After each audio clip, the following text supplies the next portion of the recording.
thank you very much, everybody. We're going to have just a quick session with Steve Moore, everybody. The real truth behind Trump's tariff claims, why the world is laughing at America.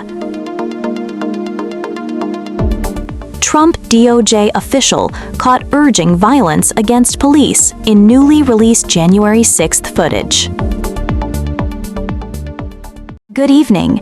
We begin tonight with a remarkable moment in U.S. politics, one that is both surprising and, in some ways, telling. For the first time in his recent speeches, or as many would describe them, late-night rants, President Donald Trump made a statement that was, at least partially, true. The topic? Tariffs. And while the claim was not entirely accurate, the underlying point carried a sliver of truth. But as always, the reason he gave for that truth was very wrong. Just after midnight last Thursday, the new reciprocal tariffs officially went into effect. President Trump spent the entire night on Truth Social, posting a series of all-caps, impassioned, some might say erratic, messages celebrating the change. In one of these posts, Trump declared, "Reciprocal tariffs take effect at midnight tonight. Billions of dollars, largely from countries that have taken advantage of the United States for many years, laughing all the way, will start flowing into the USA." Now, here's where the story takes an interesting turn. Trump was right about one thing. The rest of the world is, in fact, laughing at the United States. But he's wrong about why. In Trump's view, other nations are laughing because, for years, the U.S. hasn't imposed high enough tariffs on imported goods, allowing them to profit without penalty. He believes that by imposing these tariffs, America will finally turn the tables. But in reality, global observers are laughing for a very different reason. They see a country led by a convicted felon who fundamentally misunderstands how tariffs and the economy actually work. Here's the truth. Other countries do not pay these tariffs. The costs fall directly on American importers, who then raise prices on goods to recover their losses.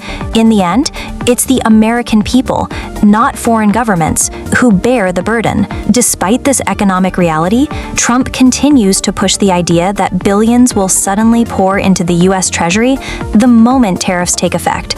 Economists agree that's simply not how the system works. The consequences are already visible. In recent days, farmers have reported crops rotting in the fields. Businesses warn of an approaching recession. Companies are confirming they've raised prices due to the tariffs. Job growth has stalled, and virtually every key economic indicator is trending downward.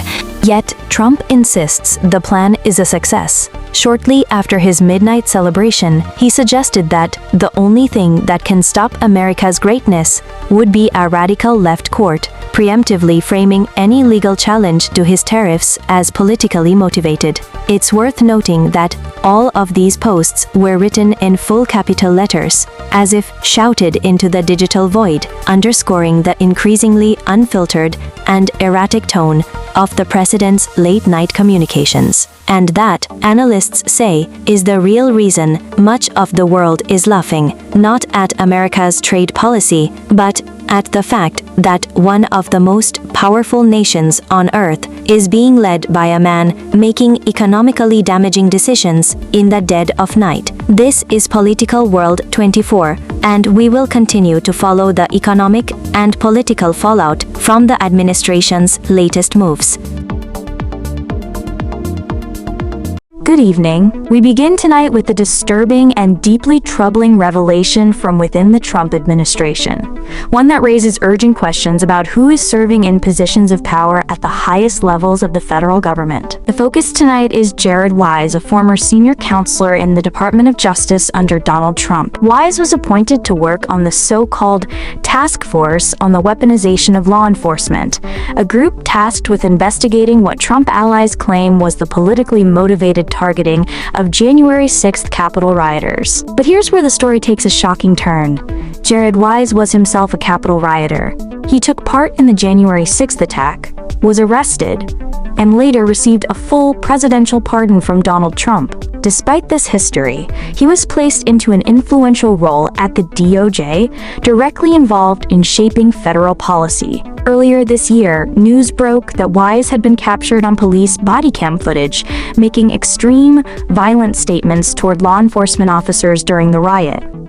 Until now, the public had only heard reports about those statements. But this week, NPR obtained and released the actual video, giving the nation a first-hand look and listen to what was said. The footage shows Wise shouting at police officers, calling them Nazis and Gestapo. Then, in language that leaves no room for doubt, he urges fellow rioters to, quote, kill them.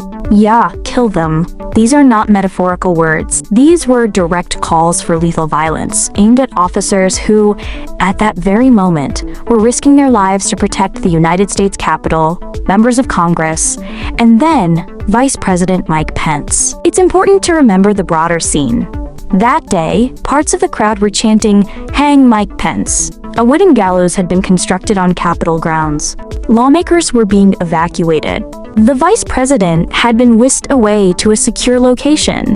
Officers faced an unpredictable and chaotic mob, one in which some individuals were there to protest peacefully, while others were prepared to carry out violent acts, possibly even murder. Wise later admitted to making the statements, describing them as terrible things to say, and blaming the heat of the moment. But critics argue that this was far beyond a slip of the tongue, that in moments of anger, most people do not leap to openly calling for the killing of police officers. To many, such language suggests a dangerous mindset, one that is incompatible with serving in the Department of Justice. The revelation has drawn sharp condemnation from law enforcement advocates, civil rights groups, and political analysts. Some are asking how someone with this record, someone who actively participated in an insurrection and verbally encouraged violence against the very institution he now serves, could be trusted to hold any position of public authority. This incident also underscores a much larger issue.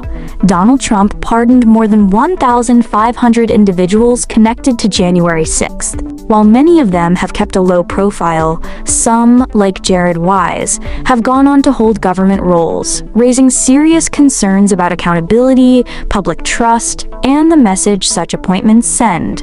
Political observers note the contrast. Republicans have long attacked Democrats over slogans like "defund the police," arguing that such rhetoric endangered officers and eroded public safety. Yet here, a Republican official in a Republican administration is caught on camera telling a mob to kill cops, and instead of being condemned, he was rewarded with a powerful position. Tonight's release of the footage is more than just another news story from January 6th. It is a vivid reminder of the lingering consequences of that day, not only for our democracy and institutions, but for the kind of individuals now empowered within government. The question remains, how safe can the American public feel knowing that a man who once called for the killing of law enforcement officers is now working inside the very Department of Justice that is supposed to protect them? For now, Jared Wise remains in his post. And for many Americans, the footage released this week will be difficult to forget. Please do like and subscribe and stay with us for more updates. Thanks for watching.